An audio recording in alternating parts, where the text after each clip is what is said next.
So you're going to hear a lot of stuff in this video. There's a lawnmower, leaf blower, whatever it is going on outside, and they've been going at it for the past hour. I can't tell this guy to stop because it's a guy just outside doing his thing. Therefore, you're going to have to hear it because, yeah, cardioid condenser microphones are kind of sensitive, I guess. Time to invest in a dynamic microphone, I think. But either way, we have ourselves some stuff to talk about when it comes to Buffalo Sabres' former captain, Jack Eichel. And yes, we're going to have to get used to saying that former captain. He is no longer the captain. He is just a guy on this team making $10 million who failed his physical and who will not be ready for the start of the NHL season because he wants a surgery that he has not gotten. Now, we had ourselves a few word of updates from different sources. We're talking about Elliot Friedman. We're talking about WGR 550 Sports Radio in Buffalo. We're talking about Florida Hockey Now as well. Take a look at the most recent edition, or excuse me, not the most recent edition, it's the 28th right now, the 25th edition. So 92521 here on Spectre's Hockey, talking about Jack Eichel. The link will be in the description, as always, to this right up here. Check out the latest on Eichel and Tomas Hertl. We're not going to talk about Hertl today, but just Eichel in the NHL rumor mill. This is what WGR 550 Sports Radio had to offer. This is the sports radio network in Buffalo.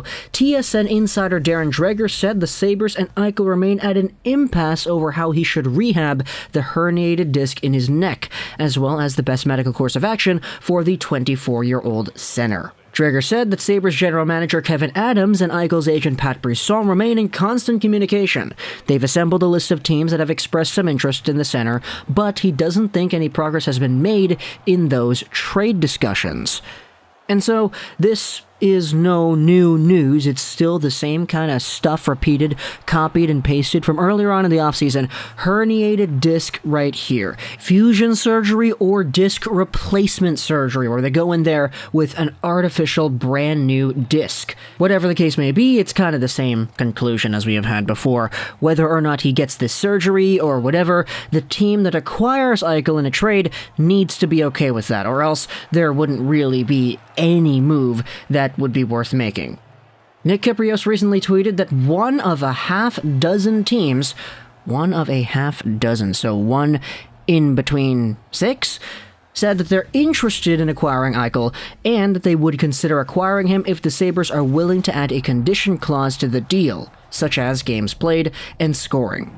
Dreger agreed it'll take more than a generic trade package to sway the Sabres into trading him, and so, I mean, that's just kind of like protection-wise, right? You want to go out there and say, okay, we're acquiring the biggest name in the trade market who isn't even guaranteed to be playing and who has a whole bunch of health concerns. We don't even know if our trade proposal is going to work out.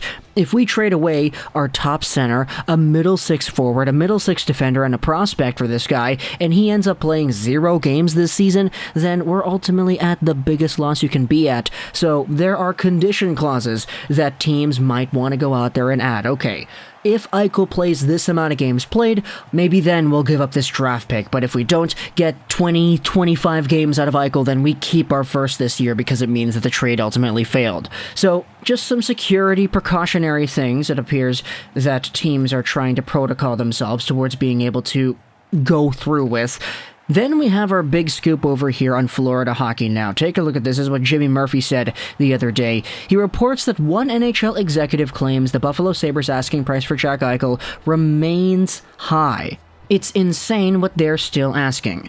They're going to be stuck with him and his value is going to decline even more.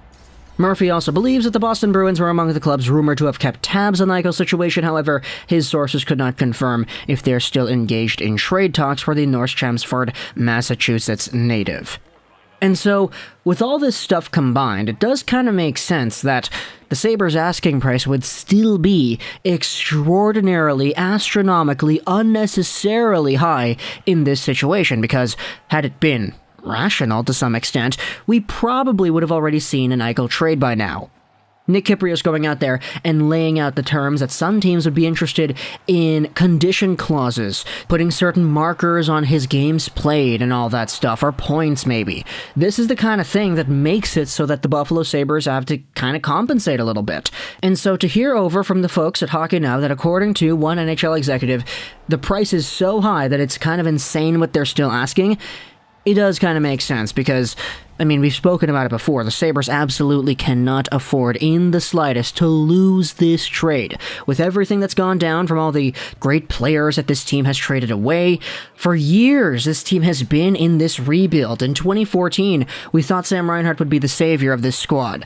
It wasn't, because he got Jack Eichel the next year, also second overall, only to draft first overall in 2018 and in 2021 as well. This team is still in the worst spot they have been in, and it's only really gonna get worse when you trade away Jack Eichel. So, they cannot afford to lose this trade. They're going out there still asking for an astronomically high price, and we had ourselves even more updates from guys like Elliotte Friedman. This is what he said in the recent episode of the 32 Thoughts podcast yesterday. He had a few statements on Jack Eichel. I think it's incumbent on everyone else involved here to say, we have to find a way to do this because it's not good for the sport. It's not good for the league. And I think the start is to make his medical records available to all the teams so they can see what the doctors on both sides of the equation, yes and no about his surgery, are talking about here. The longer this goes on, the worse it's going to get. You know what's going to happen someday, Jeff? This is going to end up in court. I've had plenty of lawyers tell me that the CBA probably supersedes everything, but that doesn't mean you don't get that challenge. I mean, that's going to be Eichel's only recourse at some point, to go to court. And I'd seen this thing actually pop up quite a lot in my comment section and elsewhere on social media. Why doesn't Eichel just get the surgery, you know? He's got millions and millions of dollars. You could probably go to a doctor and say, hey, here's whatever. Do this on me. Why doesn't he do that? Well, it's because the CBA and hockey contracts, they kind of put you in a position where it's like, okay, you kind of have to do everything with what the team wants. Because if you don't, that's breaking the contract, and that's a court-worthy violation. It's why you take a look at hockey players are not allowed to practice with other teams when they're under contract. However, when they are free agents, when they're not signed, they can do whatever the heck they want. Like Quinn Hughes, for example, was practicing with the Michigan Wolverines and playing in their scrimmage a few days ago because he is not under contract with the Canucks and therefore is not liable to any violations within a potential contract because he doesn't have one.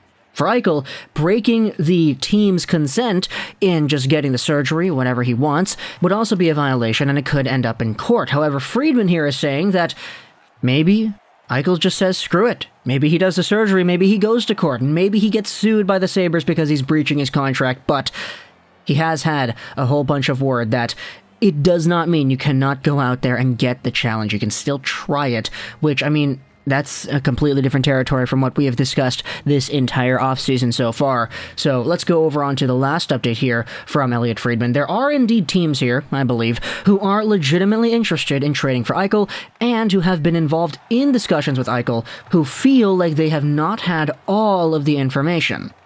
How can you make the best possible offer for Eichel until you know what all the doctors are saying? So this is kind of the Sabres' own doing. I mean, it has been the entire time, yes, but it's just kind of getting worse, you know? They're keeping the asking price high, they're not revealing the medical records, fusion surgery, herniated disc surgery, none of that has been done yet, and tension is growing.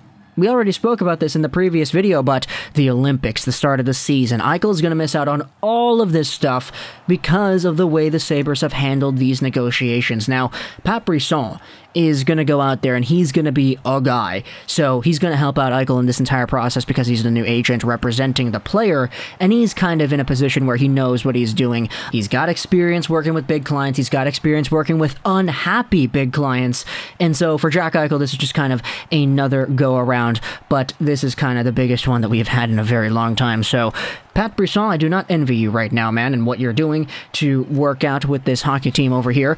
Talk to me in the comments, though. What do you think about Eichel and the entire unfortunate situation we have at hand? What do you think Eichel should do? Get the surgery? Not get the surgery? Risk going to court or not? It's a really different kind of layer that's being added to these talks over here. So I'm really interested in seeing if your opinions have changed on the matter or whatever.